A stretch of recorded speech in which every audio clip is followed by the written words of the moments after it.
राम सामर्थ्य योग पीठ ट्रस्ट। तात स्वर्ग अपवर्ग सुख धरि तुलाय कंग तुलन ताहि सकल मिले जो सकल सत्संग। ये दोहा आप सबको याद होना चाहिए, कंठस्थ होना चाहिए। अपने छोटे बच्चे बालक है उनको भी ये दोहा आप याद करें। छोटी छोटी जीवन की जो अभ्यास है, इनका जीवन के उत्कर्ष में, जीवन के उत्थान में बड़ा महत्व है। आज छोटे छोटे से अभ्यास बदल गए, छोटी छोटी से हमारे जो हमारी दिनचर्या में जो परिवर्तन हो गया है वो हमारे जीवन में इतना विकट दुख लेके आ रहा है। छोटा छोटा परिवर्तन करें, छोटे छोटे अभ्यास से आपके जीवन में सुख, शांति, संपत्ति, समृद्धि, आध्यात्मिक उन्नति आने लगेगी। तात स्वर्ग अपवर्ग सुख धरि तुलाय कंग तुलन ताहि सकल मिले जो सुख लव। स्वर्ग में भी जितने, स्वर्ग में कोई दुख नहीं है, वहां दिव्य शरीर होता है। वहां केवल इस मानव जीवन में जो हमने पुण्य किए हैं, उन पुण्यों को जैसे बैंक अकाउंट में 10 करोड़ रुपया डाल दें, उसके बाद खर्चा करते रहे, ऐसे ही स्वर्ग में जितना हमारा पुण्य होता है उसके अनुरूप हमको केवल वो भोग योनि है, उसमें भोग होता है, उसके बाद फिर से हमारा पतन होता है, फिर से वही प्रक्रिया चल पड़ती है। उस स्वर्ग से और अपवर्ग से भी ऊपर सत्संग है। आपने जो प्रश्न किया था उसका उत्तर जो मैं देना चाहता हूँ कि छोटा सा, कैसे छोटा छोटा सत्संग, जैसे आप सुंदरकांड में जुड़ते हैं, भाव कुभाव, भाव हो, मन लगता हो न लगता हो तो भी जुड़े, इसका बड़ा दिव्य प्रभाव है जीवन में। मैं आपको कई घटनाएं, जो व्यवहारिक घटनाएं यहाँ विदेशों में घटती है, जो हमारे भारत में घटी है, ऐसी हजारों घटनाएं आपको जो अनुभूति के साथ में बता सकता हूँ।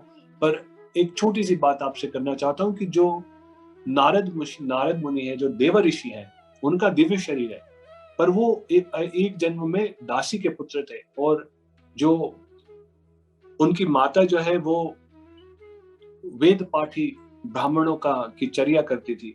वहां छोटे से बालक थे 5 वर्ष के, उनको कुछ भी समझ नहीं आता था, पर उनको एक बात पता थी कि वो सेवा में लगे थे संत जनों की। थोड़े ही काल की सेवा में उनका जो अन्नप्राशन, जो वो भोजन करते थे, उसका सफाई करते थे, थोड़ा भोजन वो उसका जो उच्छिष्ट है वो ले लिया करते थे। उस भोजन के करने से उनकी बुद्धि में इतना दिव्य परिवर्तन आया कि उनकी ईश्वर में भक्ति हो गई। तो देखिए, 5 वर्ष का बच्चा छोटा सा अभ्यास सेवा ही कर रहा है, पर थोड़ा सा संत से, महापुरुष से, सत्संग से जुड़ने से कैसा जीवन में दिव्य परिवर्तन होता है, अब अकल्पनीय है।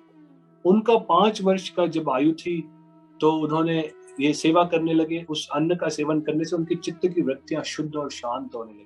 जब चित्त की वृत्तियां शुद्ध और शांत हुई तो उनको ये जो समष्टि है, ये पूरा समष्टि के प्रति जो उनकी दृष्टि है वो बदल गई, और उनको इस आत्मा में ही इस विश्व स्वरूप का दर्शन होने लगा, और धीरे धीरे धीरे उनकी ईश्वर में आस्था बढ़ने लगी। और कुछ काल बाद, उनकी माता की मृत्यु के बाद, ये श्रीमद् भागवत महापुराण में कथा आती है, वे उस बाल अवस्था में ही जो है जंगल में गए। वहां पे उन्होंने थोड़ा ही परिश्रम किया, उसमें ही उनको ईश्वर का अपरोक्ष उनकी अनुभूति, उनका दर्शन हुआ। पूर्ण दर्शन, उनका साक्षात दर्शन नहीं हो पाया, क्योंकि जब तक मन में विकार या मलिनता होती है, सांसारिक वासना होती है, वो कोई भी व्यक्ति हो, उसको पूर्ण रूपेण दर्शन नहीं हो सकता। तो ईश्वर ने उनको आकाशवाणी करके कहा कि हे पुत्र, इस जन्म में तुमने जो ये आनंद प्राप्त किया है, भाव विभोर हो गए, तुमको जो मेरा एक क्षणिक दर्शन प्राप्त हुआ है, इसके फल स्वरूप अब अगले जीवन में, अब तुम इस पंच भौतिक शरीर से तुम्हारी मुक्ति हो जाएगी। आने वाले समय में तुम्हारे अंदर जो उत्कंठा है मेरा दर्शन की, मुझे प्राप्त करने की, अब तुमको दिव्य शरीर प्राप्त होगा और तुम मेरे पार्षद बनोगे। कुछ काल बाद जब नारद जी की मृत्यु हुई, प्रलय काल आने पे जब विष्णु भगवान जब शयन करते हैं प्रलय सागर में, तो उनके श्वास के द्वारा जब ब्रह्मा अब सारी समिष्टि को समेट के जब जाने लगे, तो उनके जो प्राण और सूक्ष्म शरीर था वो भी गया नारद जी का, और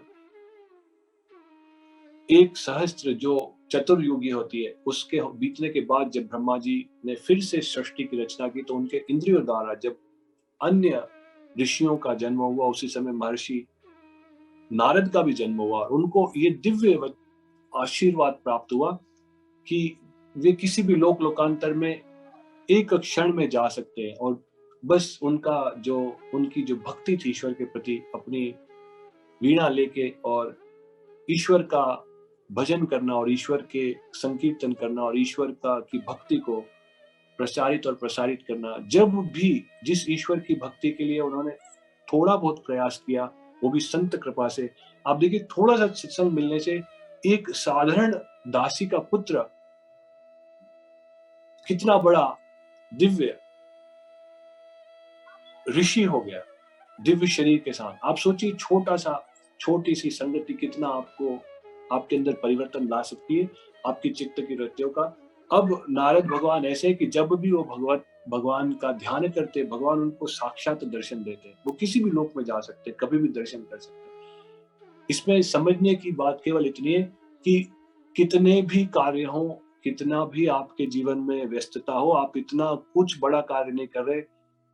प्राइम मिनिस्टर के पास भी उतना ही समय होता है, वही 2 हाथ होते हैं, वही सिर होता है, उतना ही रिसोर्सेज होते हैं, तो भी वो देश चला लेता है। आप केवल एक परिवार चला रहे हैं, थोड़ा सा कार्य करें, बिजी है, पर इतना बिजी ना हो जाए कि ईश्वर भक्ति आपसे छूट जाए। इसलिए निश्चय करके थोड़ा समय निकालें। ईश्वर आपको अवश्य आपके कार्य को भी घटा देगा, आपकी प्रोडक्टिविटी को भी बढ़ा देगा, आपके जीवन में धन धान्य की भी पूर्णता होगी, ताकि आप ईश्वर का चिंतन कर सके। आपकी परिस्थितियां बदलने लगेगी, मन में और शांति आने लगेगी। आप इसको जरूर मन में पूर्ण विश्वास रखें कि सत्संग न छोड़ें, बस कि जब भी समय मिले सत्संग को अवश्य करें।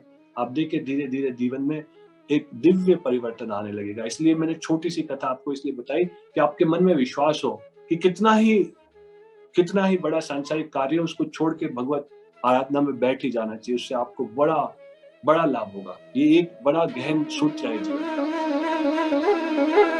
यदि किसी अपनों के जीवन में परिवर्तन लाने में आप सहायक बनना चाहते हैं तो समर्थ गुरु जी के वीडियो को अधिक से अधिक मात्रा में शेयर करें। आप किसी विषय पर वीडियो चाहते हैं तो हमारे चैनल के कमेंट बॉक्स में अवश्य कमेंट करें। श्रद्धेय समर्थ गुरु जी के वीडियो देखने के लिए आपका बहुत बहुत धन्यवाद।